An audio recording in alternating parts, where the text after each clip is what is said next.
नमस्कार, मैं अमित राय, रिपोर्टर झांसी वार्ता से आपका स्वागत करता हूं।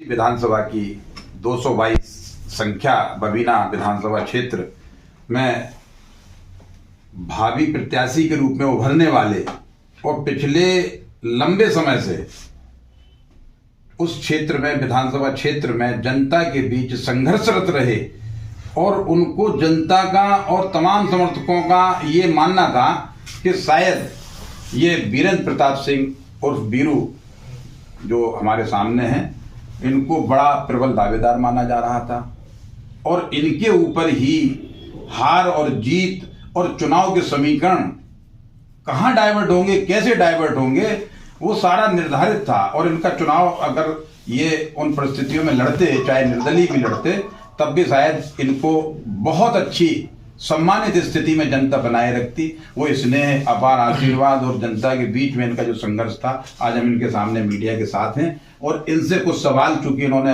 अभी भारतीय जनता पार्टी का दामन थामा ठीक चुनाव की सरगर्मियों की शुरुआत होते ही।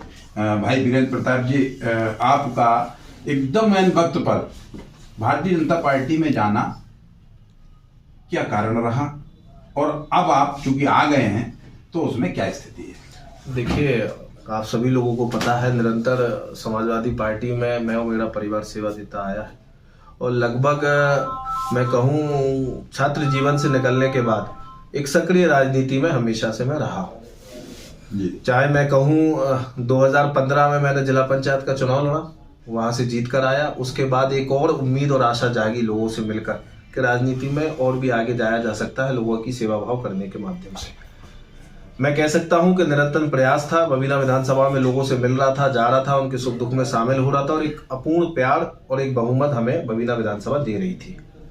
हम जब भी लोगों से मिले, बातचीत हुई, तो लोगों ने हमको यही बात रखी चुनाव लड़ने वाली और हम निरंतर प्रयास रहे। हमने आदरणीय राष्ट्रीय अध्यक्ष जी जो इसके पहले रहे, आदरणीय अखिलेश यादव जी, उनकी सभा हुई, उनसे बात हुई, उनसे मिले जुले, तो कहीं भी हमको ये महसूस नहीं हो रहा था कि बबीना विधानसभा में हमें मौका 2022 में नहीं दिया जाएगा। हम निरंतर प्रयास करते रहे, लगे रहे। हमने इस चीज का एक मुद्दा उठाया था कि हमेशा एक ही परिवार में टिकट दिया जाता और हमेशा वो हारते चले आ रहे, तो इसलिए मौका बदलाव का है, किसी नए नौजवान को भरोसा मिलना चाहिए। हमारा ये मानना था कि 2009 में चुनाव हारे, 12 में हारे, 14 में हारे, 17 में हारे, तो निश्चय ही मुझे एक विश्वास हो रहा था कि मुझ पे भी पार्टी विश्वास जताएगी और मुझे बबीना विधानसभा की कमान सौंपेगी। लेकिन निरंतर जाने के बाद, अंत में जाने के बाद जब मेरा टिकट कटा तो मैं बहुत आहत हुआ कि लगातार पार्टी में सेवा देने के बाद भी मैं समझता हूँ आहत तो आपसे ज्यादा आपके समर्थक हुए। नहीं, समर्थक की जहां तक बात है, आपको अगर जानकारी नहीं है, जब मेरा टिकट कटा उसके एक हफ्ते मैंने इंतजार किया, अपने लोगों से मीटिंग की। मैं लखनऊ से वापस आया, लखनऊ से वापस आने के बाद लोगों से मैंने मीटिंग की और लोगों के सामने सभी सुझाव रखे। मैंने उनके सामने ये रखा है कि एक पक्ष आता कि अपन निर्दलीय चुनाव लड़े, एक पक्ष आता कि किसी दूसरे दल में जाकर चुनाव लड़े, एक पक्ष ये आता क्या पार्टी में ही बने रहे, एक पक्ष ये आता कि किसी दूसरे अन्य पार्टी में जाए। चूंकि हमें अपनों से ही खतरा था, बाहर के लोगों से नहीं था खतरा। जो हमारे समर्थक थे उनकी रक्षा का भी भार मेरे ऊपर था, उनकी सुरक्षा का भी भार मेरे ऊपर था। तो अगर आस्तीन के सांपों से आपको डर था, समर्थक तो आपके आज भी आपके साथ। हाँ, वो आज भी मेरे साथ है, बिल्कुल आप ठीक कह रहे हो। अपनों से हमें खतरा था, अपनों से खतरा तो था, उसमें डिफाइन करना पड़ेगा। हाँ, अपनों से खतरा इसलिए भी था कि कल के दिन जो लोग हमारे साथ थे उनके साथ अगर कुछ गलत होता तो उनकी रक्षा के लिए हमारे पास कौन रहता। हमने ये चीज देखा, चीजों को जाना और समझा, तब हमने अपने समर्थकों से बैठकर, अपने लोगों से बैठकर इस चीज पर राय ली।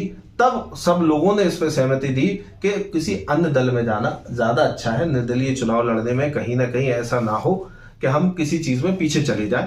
तो दल की बात आई, उसमें भी हम लोगों ने प्रयास किया कि किस दल में जाना है। तब एक बात आई कि अगर आज की स्थिति में सिर्फ 2 दल हैं उत्तर प्रदेश में जो कहीं ना कहीं चल रहे, समाजवादी में नौजवानों को मौका मिलना नहीं है, उनके रहते हुए उन लोगों को कभी आगे किसी नए नौजवान को बढ़ने नहीं देना। तब हमने देश हित के लिए भाजपा का दामन थाम लिया और हम तो ये कह रहे हैं, जब तक समाजवादी पार्टी में रहा तब तक पूरी ईमानदारी लगन से काम किया। आज भाजपा में भी ईमानदारी। हम ये कहें केवल चुनाव लड़ने के लिए आपने दल नहीं, चुनाव दल के नहीं, हम कह तो रहे ना, हमने तो कहा ना कि जो देश हित की रक्षा की, आज की तारीख में 2 दल थे, आज की तारीख में प्रमुख 2 दल बचे इस उत्तर प्रदेश में। एक दल जो हम छोड़ के आए जी, और एक दल जिसमें हम शामिल हुए। कांग्रेस की हालत आप भी देख रहे हैं। क्या हम कांग्रेस में रह के अपने लोगों की मदद कर पाते? आप ये बहुत अच्छे से जानते कि कर पाते या नहीं कर पाते। क्या हम अपने लोगों के सम्मान की रक्षा कर पाते? नहीं कर पाते। तो स्वाभाविक बात है कि जो हमने सब लोगों से चर्चा विमर्श करके, अपने लोगों से बात करके ही इस चीज फैसले पे उतरे। एक बात और आती है कि समाजवादी पार्टी के दिग्गज नेता चंद्रपाल सिंह यादव को यहाँ माना जाता है, जो सही सर्व स्वीकारोक्ति है। तो आपके पिता ने भी काफी समय तक उनका साथ निभाया है और उनको दिग्गज बनाने में अहम भूमिका के रूप में छत्रपाल सिंह यादव का भी नाम आता है। और भी नेता है, मैं यहाँ नाम नहीं लेना चाहूंगा, बहुत से नाम आते हैं।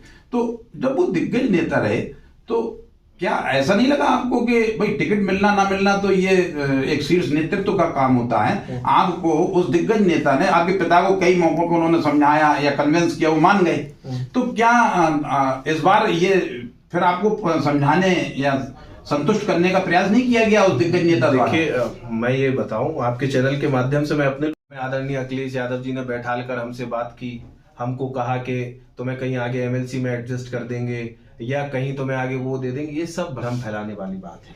हालांकि मेरी मुलाकात नहीं हुई आदरणीय अखिलेश जी से, पिताजी की हुई।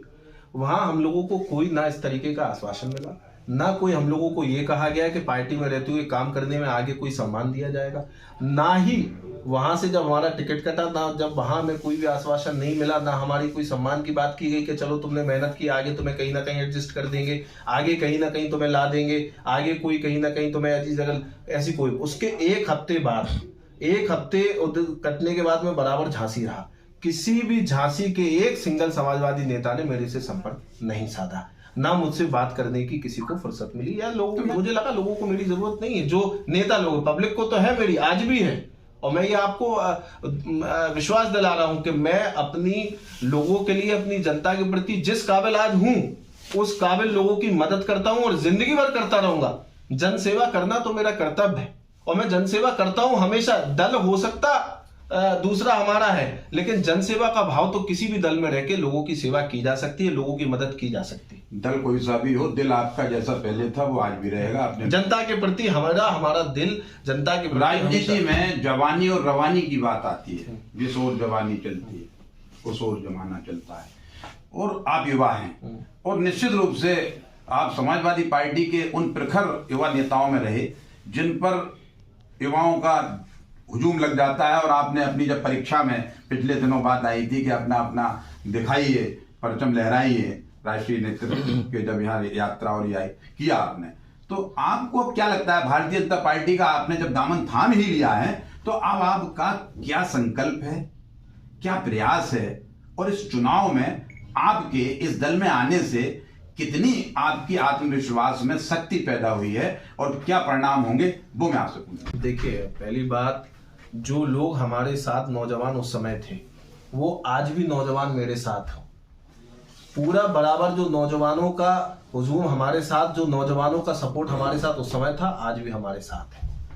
रही बात 2222 बबीना विधानसभा की, हम ये आप निश्चय ही मान लेना कि दोबारा हम राजीव सिंह पारीक्षा जी को दोबारा बबीना विधानसभा से विधायक बनाकर लखनऊ भेजने का काम करेंगे। और निश्चय में लोग, हो सकता है गलतफहमियों में हो, कुछ लोगों को ये गलतफहमियां हो कि वीरू आपने अपने संकल्प को निर्दलीय होकर चुनाव लड़ा और तब भी आपने समर्पित भाव से पार्टी नहीं छोड़ी थी, लेकिन आपका शायद वो चीज काउंट नहीं की गई। तब काउंट नहीं की, तब मैंने आदरणीय अखिलेश यादव जी की फोटो लगाकर चुनाव लड़ा था। अखिलेश यादव जी ने निर्देश दिया था, तब मैंने किया था, उनको अध्यक्ष बनाना है, मैं उनके साथ था। लेकिन कहीं ना कहीं इस बार हमारी अनदेखी की गई। उस अनदेखी से हमें आहत हुई, हमारे परिवार को आहत हुई। अब आपको भारतीय जनता पार्टी में क्या उम्मीद है? देखिए, हम कहीं भी, जैसे हम कहें स्वार्थ, एक स्वार्थ नहीं, हम ये कह सकते हैं हम बेईमान नहीं है। हम पार्टी में रह के, कुछ लोग तो पार्टी में रह के भी बेतरगात कर देते हैं। लोकसभा के चुनाव में सबको पता है किसने रहकर पार्टी में इन्हीं श्याम सुंदर जी को हराया था, सबको पता है। आज हम हैं तो हम विपक्ष में हैं, हम आपके सामने, प्रतिद्वंदी के सामने, हम पार्टी में रह के गद्दारी नहीं कर रहे हैं, हम पार्टी में के साथ गद्दारी नहीं कर रहे। अच्छी बात है। हम सामने हैं, हम दूसरे दल में हैं, दूसरे दल को उसको जिताने की बात कर रहे हैं।